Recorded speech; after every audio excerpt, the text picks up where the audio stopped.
Hello, everybody, and welcome back to the Paint Chronicles. This is Kelly, and today we will be painting Lupus Easy bookmarks out of a brand new type of watercolor paper that I picked up. The brand is Fluid 100 Artist Watercolor Block. It's 300 pound, and it is 100% cotton cold press pad.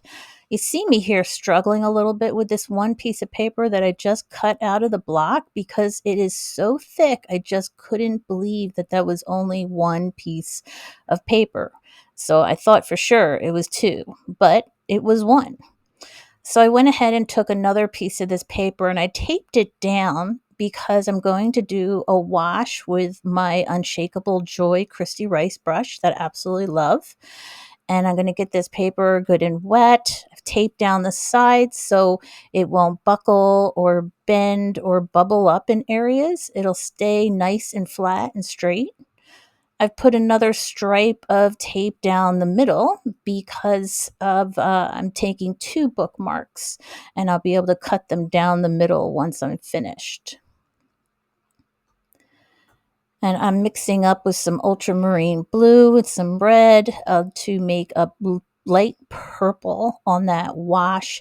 And I'm just spotting it around in areas because when the bookmark is done, you'll notice that some of the lupins are going to be close and in focus, and then some will be in the background and a little bit out of focus. So we're adding some dimension. Lupins are also called lupin, lupine, or also regionally blue bonnets, depending on the color of the area that they're growing in. There's over 199 species of lupins. They're mostly from North and South America, North Africa, the Mediterranean, but I find that interesting because 85% of the world's lupin seeds are grown in Western Australia. Lupins grow to about 1 to 5 feet tall, but some of the annual plants and shrubs can grow up to 10 feet tall. And then there's even an exception in Mexico where there's a tree that can grow up to 26 feet tall. I also blotted some clear spritz water on here to get a little bit of an effect of that fuzziness in the background and used my favorite heat gun to dry that up. I dried it up because I'm now going to add a pinker raspberry color, and I didn't want the purple blue to blend together. I wanted to keep them two different colors.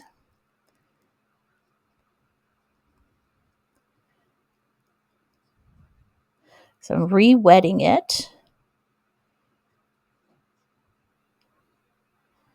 And then I'll go ahead and put the new color of paint on there.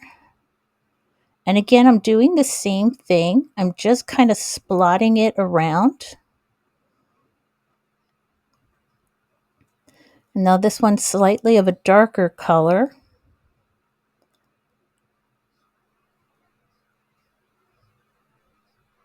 The flowers on the lupins is like a pea-like shape. So when we paint them, we're actually going to be just dotting.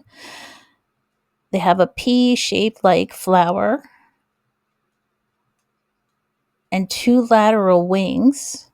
The two lower petals fuse together, but up top of the flower, they're rather sporadic. Because of the shape, they come with the names, as I mentioned earlier, blue bonnets or Quaker bonnets. Lupins are also an important larvae for the butterfly and the moss. The seeds are considered to be superior to soybeans. And also, like most plants, I'm finding out they have some health benefits. They're a good source of protein, but they have less fat than soybean.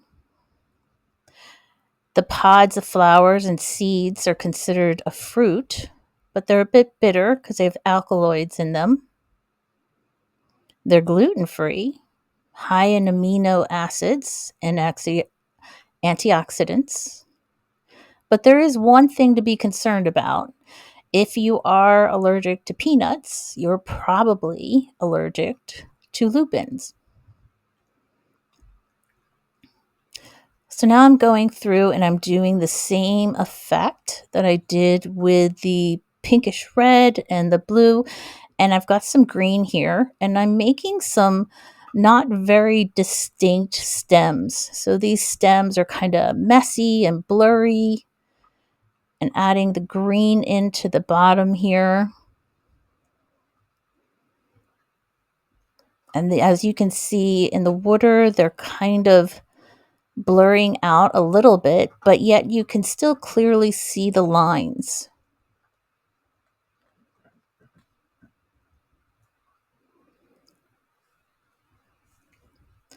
And now I'm going to go ahead and splatter some of the pink around. Some people like the splatter effect, some people don't. It depends on my mood. Sometimes I like something clean and sharp, and then sometimes I like the little detail that it adds. And then I'm getting some more clean water and just splattering it on the background to get a little bit of a bubble effect. I need to figure out which brush makes the best splatter effect.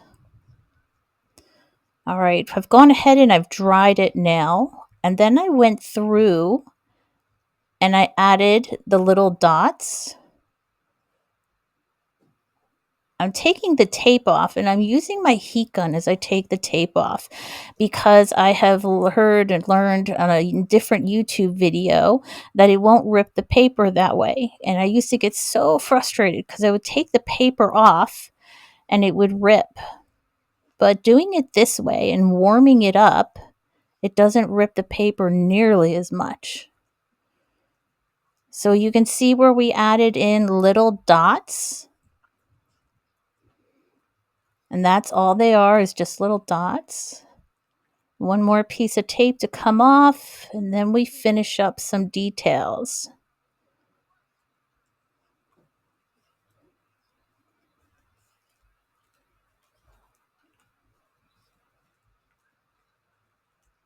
And because this paper was so thick, it was actually a little bit of a challenge cutting it in a straight line. I was really struggling.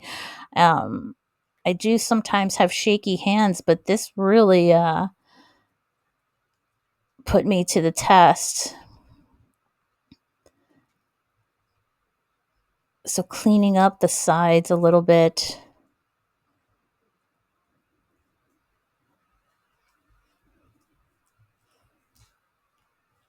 And I have to say I was pretty impressed with the paper. One thing I will say about the paper is it dried really fast. I think because it does have such a thickness, it dried very fast. I'm just using a hole puncher here to punch some holes through that paper.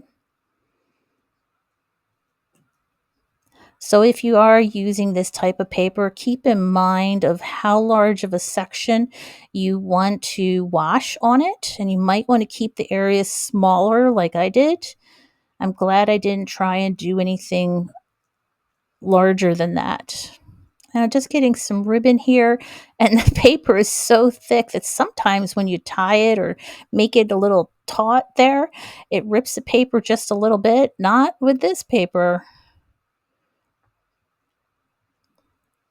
And this is it. We are almost done. We've all finished our bookmarks. Something simple, something fun, something easy. I hope you guys enjoyed it, and we'll see you again soon.